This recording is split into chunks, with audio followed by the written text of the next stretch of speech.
are attributed to agriculture, adds over $300 billion to our economy, and we have about $14 billion of agriculture exports that go through. The largest port in the United States mostly is Laredo. We have 17 ports there.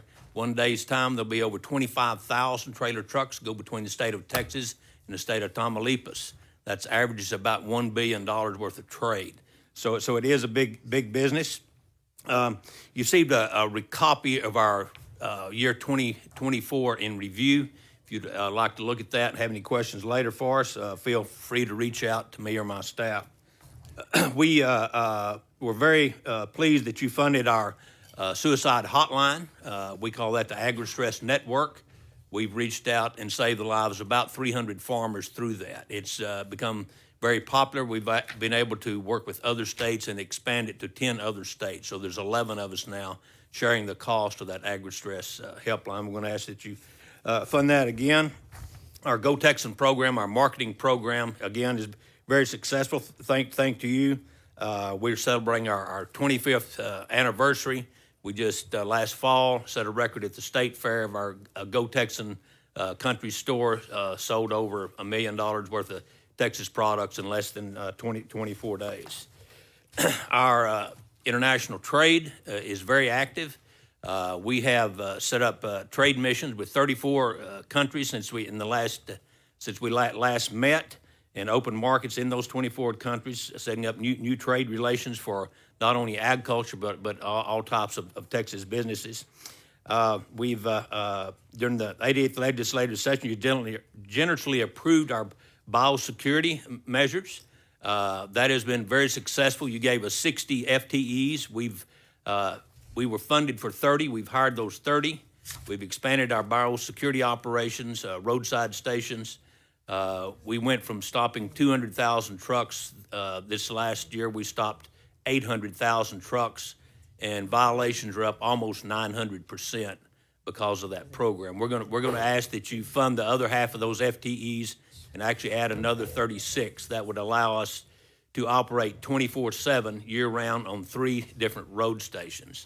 And we are cooperating Senator Nichols with the DPS, sharing that space with them. And we've offered the cooperative agreements with the Texas Animal Health Commission and the Comptroller's Office to cross-train our people or just allow them to share those spaces with us so they could operate in the same space at the same cost. We have our Consumer Protection Division. We have our Nutrition Division and our Economic Development Division. Consumer Protection includes pesticide scales, all the barcode scanners in the state, seed law, grain warehouses, things like that. Our food and nutrition, we operate 12 of the federal nutrition programs plus the state programs, including the school breakfast, school lunch program, where we oversee 5 million school meals each day. We also, economic development, we have a whole office for that. In that, we have the Texas Agriculture Finance Authority, and we have the Office of Rural Health, and that's also where we operate the Agri-Stress Helpline. Through this department, we operate the rural development grants, the CDGB grants, mostly funded with federal dollars. Also, we have a young farmer startup program that the state funds, and we have the STAR program, which is privately funded, and that's to help farmers in time of disaster. In the initial review, our committee's base appropriation proposal closely aligns with our LAR, our request, so thank you very much on that. There are a few exceptional items that we're going to ask for that didn't actually get in there, but a couple that were included, so we appreciate that. You included our surplus agriculture products grant. That's where the money you provide for us to pick up surplus products from farmers that would otherwise go to waste, and we deliver that to area food banks. And we have a cost recovery estimate for our Go Texan program. I am going to request my travel account be restored. Y'all have me limited to $2,500 annually. I am the only elected class that has a cap on my travel, and I probably travel as much or more than any other elected official, including all the statewide. I spent over 200 nights in hotels and on the road last year, $2,500 doesn't carry much, considering that we do business in 34 foreign countries, and I have 28 offices scattered around the state, 5 export facilities, 4 on the Rio Grande and 1 in Houston. So it's a big operation to see over. So I would, I don't know. I guess it's punitive or vindictive. I don't know what it is, but we should take a look at that and just treat me equal to everyone else. Our agency is mainly based on cost recovery, so we don't use a lot of general revenue. We raise our own funds for our own operation. Y'all have restored a lot of our budget tools when I took over. The thing was in a mess, actually, and we've got that straightened out. And we got a good report from the Sunset Commission, said we're exceptionally run operation, physically and operational wise.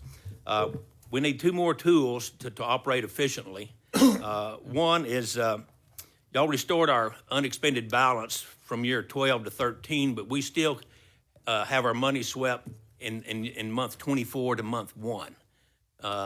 That's probably a good program for agencies that are funded by general revenue, but in our case, it doesn't work very well. It makes us inflate the fees that we charge our farmers and licensees, and I'll real quick explain that. So every 3rd year, a farmer has to get a new pesticide license. Those are due in July and August. So we get those in. Normally, we'd keep that money and operate that program for the next 3 years. But when we get it in, it's swept at the 1st of September. So we only get to use it for 30 to 60 days. So to offset that, we have to raise those fees, anticipating that a certain amount of that money each year is going to be swept. So if we could get our transfer authority through the biennium to the next biennium, we would actually be able to lower some fees for those licensees. The other thing that would help us is some transfer authority that was taken away from us, and we're in good financial shape. We're good stewards now. We don't have to have carte blanche. If we could just get 20% transfer authority, that would help us balance up at the end of the fiscal year. We need a little more help in information technology. We need some more computer equipment. Cybersecurity is lacking at our agency. We're requesting a salary adjustment for our employees. And other than that, I'll be glad to answer any questions that y'all have got at this time. Thank you, Senator Hinojosa. Thank you, Madam Chair. Thank you, Commissioner, for bringing to the attention of the general public, you and Senator Perry, on the water crisis that we Yes, sir. face. Not only in the Rio Grande Valley, but up in the Panhandle. Our farmers are under a lot of stress. Has a tremendous negative impact on our agriculture sector of the economy. Thank you for that. One question I had, and that is dealing with cattle crossing the border from Mexico into the U.S. What do you have in place to be able to at least keep track of that and make sure that they're not bringing diseases that infect our ranches on this side of the border? Well, we operate the export facilities. Like I said, we have 5 of those. We exported over almost 300,000 head of livestock last year. The imports is done by the USDA. It's very thorough, though, before, let's say, cattle can come across or put in a quarantine pens for several days. USDA veterinarians are assigned to that. They cross over. They inspect each animal before they come across, make sure that they're disease-free. In this case, most recently, New World screwworms, they don't have that. They're dipped for ticks and before so it's very secure. The likelihood of any disease coming in through imported livestock is almost zero. The problem is the cattle that just strays across the Rio Grande. In many areas, it's pretty dry. You can walk across. Not the ones that came through the inspection stations. Yeah, that's true, and that's why we have what's called tick riders. We have cowboys that ride the river and look for those strays coming across to make sure that they don't get intermingled with our domestic cattle on our side. So that's how that's addressed. Yes, sir. And one more question. Do you need additional inspection stations along the border when you deal with crossings from fruit to vegetables? And We struggle with that. Of course, we share that responsibility with the USDA. I mentioned Laredo. That sector has just grown and grown by 20% just about every year for the last several years since they put in the transcontinental highway in Mexico. But so far we've been able to keep up with it. But it wouldn't take much of a snafu to have those trucks backed up, because that 25,000 trucks a day is a lot of traffic. Thank you, Commissioner. You bet. Thank you, Chair. Thank you. We'll call on Senator Flores. Thank you, Madam Chair. Commissioner, hello. And just on the LBB presentation document, page 8, they're talking about the modification of existing riders. And one of particular interest to me is Rider 19, which is the Texas Wine Marketing Assistance Program. So, wineries, of course, is in Texas some of the best in the world. Senator Perry, Senator Campbell, we have in the Hill Country, we have some of the best wines. What is the economic impact of the winery industry in Texas? Well, the wine industry really kind of started about 24, 25 years ago from nothing. So it grew to that. When I took over 10 years ago, the wine industry was about a $3 billion industry.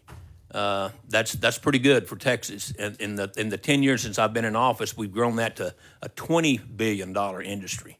We have 9 wine trails across the state of Texas, and of that $20 billion, the vast majority of it is tourism.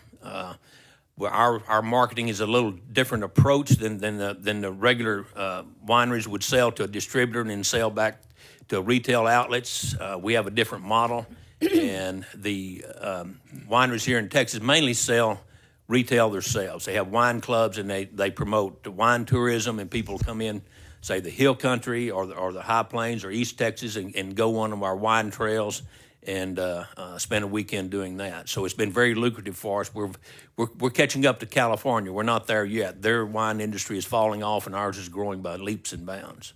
So what does this rider need in terms of the fiscal note, in your opinion, and what would you do with that? Well, when that was set up that 24, 25 years ago, there was money set aside from the sale of wine to promote, for wine promotion, to help us get started. That goes to the TABC. It's capped at $200,000 at that time. Now, 25 years later, we're still at that $200,000 cap. So it limits us what we can do to promote these 9 wine trails across Texas. If we could get that cap lifted or at least raised, we could do a much better job promoting that industry and actually grow it a lot faster than it's growing. Our ROI on an operation like that is about 1 to 1,600. That's the experience we've had promoting Texas products across the state and across the globe. We have a very high ROI on that, so it's a good investment. Appreciate your support of the industry. Thank you, Madam Chair. Thank Senator Severini. Thank you, Mr. Chairman. Commissioner, thank you for pointing out your responsibilities along the border area, specifically in Laredo. Do you have the funding and the personnel you need to meet your responsibilities dealing with the increased traffic in Laredo now that it's the #1 international port of entry? We do. We've been able to keep up with that. We work with the USDA. USDA is also aware of that. They're the main contributor to that. We're an ancillary to their needs, and we pick up the slack where they can't cover it. You do so much in the area of nutrition. What is the unmet need in terms of hunger insecurity and food insecurity? Well, there's a lot. Unfortunately, about 1 in 5 kids in Texas go hungry. Y'all are very generously this time appropriated $6 million so that we could feed the reduced breakfast kids, pick up their half of the reduction so they can have free breakfast. That's going to help. We still have a lot of food deserts around the state where needs are not being met. So we continue to fight that. Nutritious food gets overlooked. We have a lot of ultra-processed foods fed through our school system and our nutritional feeding programs. We strive real hard to have a farm fresh program. We kind of lead the nation in that at the TDA. When I took over, 0 local products were being served in our schools, and last year our schools bought $300 million worth of locally grown products, cooked fresh, no added dyes, no preservatives. So actually the USDA has just reached out to us this week. They want to replicate that, and there's only 4 states where the Ag Department runs the nutritional programs, and they're taking our model and possibly going to change that where all the agriculture departments run the nutritional programs through the USDA. Thank you. But my question is really, if we were to fund all of your requests related to nutrition and to addressing hunger, what would be the unmet need? You talking about dollar amount? Yes. Or, I don't, let me ask People. Mario. And people. I don't know what that, I don't, Lena is our, Dollars and people is what I want to know. identify you. Good morning. I'm Lena Wilson. I'm the Assistant Commissioner for Food and Nutrition at the Texas Department of Agriculture. And there are a couple of items, small items that are in our request. One is to target the seniors who are receiving supplemental food programs through food banks in the summer. There's a small request because we have the program transferred to us from WIC, but we did not get the funding dollars to administer it. That's about $40,000 that we have requested. In terms of the unmet need, because our child nutrition feeding programs are all federally subsidized, of the 12 programs that we are operating, we receive federal subsidies for anyone, including students who are paying the full rate price. So the only unmet needs that you might hear of, particularly from school districts, are for the individuals who are eating lunch but are not able to pay for it, and they're accumulating debt at the local level. And so those, most school districts carry between $20,000 to some even $100,000 a year in unpaid debt in order to feed kids every day so that they aren't getting an alternative meal or going hungry.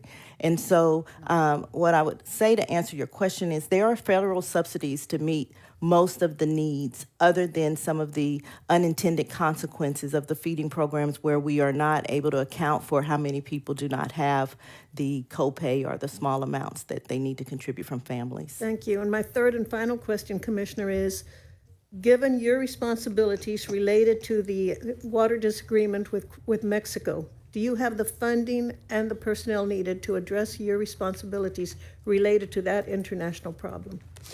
Most of that's dealt with through the TCEQ and Texas Water Development Board, but most recently I stepped in when Mexico was releasing water into the Rio Grande below Falcon and Amistad, and it was just running out in the Gulf. I issued an executive order because that water was just being wasted for our farmers to go in and use that for irrigation. That had a good reaction.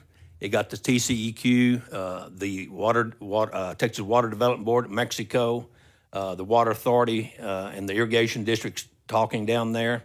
And we've actually got some debt being paid back from Mexico that probably they weren't going to be paid. They still owe us about 1 million acre feet. We credited them for 125,000 acre feet for that water that was actually just running out into Mexico so our farmers could use it. So it's had a positive effect. Good. Thank you. Thank you, Mr. Chairman. Senator Campbell, probably the last one. Thank you, Mr. Chairman. I was just going to say the times I've called you at Rural America Hospital, you've been very helpful. So I just wanted to give you kudos for that. Thank you very much. It makes a big difference when you're in a rural hospital and you need something and you've been able to help. Yeah. Our rural hospitals really struggle. The reimbursement rates are low. Rural Texas has the highest rate of uninsured, the highest elderly population, and the two most accident-prone professions, all field work and farming. So it's a constant challenge. Thank you very much. Thank you, Mr. There are no more questions. Thank you, Commissioner Miller, for your testimony. And the Finance Committee